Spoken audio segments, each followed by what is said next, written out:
কে আমন্ত্রণ জানাচ্ছি আজকের রেসিপি দেখার জন্য। আজকের রেসিপি হচ্ছে সুন্দর একটি মিষ্টি রুটির রেসিপি। আশা করি রেসিপিটি আপনাদের পছন্দ হবে। তো দেখতেই পাচ্ছেন এখানে পৌনে 1 কাপের মতো লিকুইড মিল্ক নিয়ে নিচ্ছি, আর এখানে দিয়ে দিচ্ছি ইস্ট 1 টেবিল চামচের মতো। এটাকে নেড়ে নিচ্ছি ভালো করে। আর আপনার মিল্কটা যে নেবেন অবশ্যই একটু উষ্ণ গরম নেবেন, তা না হলে ইস্টটা অ্যাক্টিভ হবে না। আর দুধটাকে আমি জাল করে নিয়েছিলাম, আর সেটা 1/4 কাপের মতো চিনি এবং সামান্য পরিমাণ লবণ দিয়ে, যেহেতু এটা মিষ্টি রুটি সেজন্য।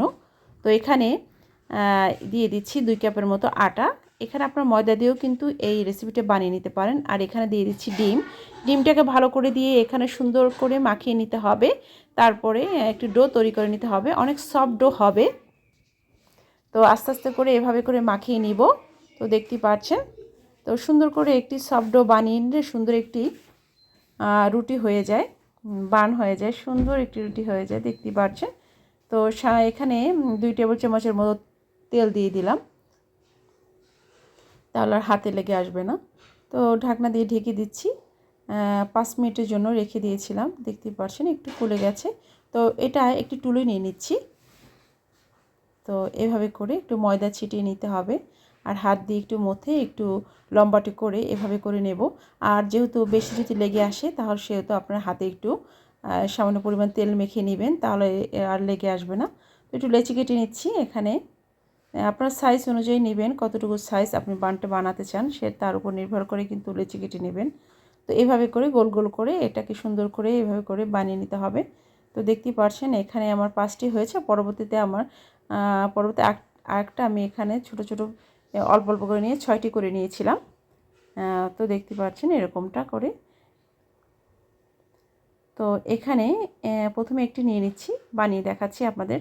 এভাবে করে মথে নিতে হবে হাত দিয়ে, এভাবে করে গোল করে বান বানিয়ে নিলাম সবগুলো, দেখতে পাচ্ছেন। আর এখানে একটু সাদা তেল দিয়ে আমি নিয়েছি উপরে দেওয়ার জন্য, এভাবে করে। তো তিলটা দিলে খুব ভালো লাগে, খেতেও ভালো লাগে, দেখতেও সুন্দর লাগে, এজন্য আর কি।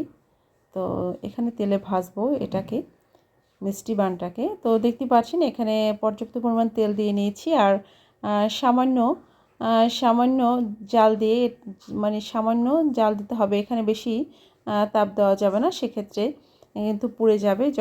যখন হালকা গরম থাকবে এই অবস্থায় এসে কিন্তু বানটা দিয়ে দিতে হবে। বেশি গরম তেলে দিলে বানটা কিন্তু পুড়ে যাবে, সেদিকে অবশ্যই খেয়াল রাখবেন। তো এইভাবে করে উল্টিয়ে পাল্টিয়ে সুন্দর করে ভেজে নিতে হবে। জাস্ট 6 থেকে 7 মিনিটের মতো লাগে এই বানটি হতে। খেতে কিন্তু একদম দারুণ লাগে।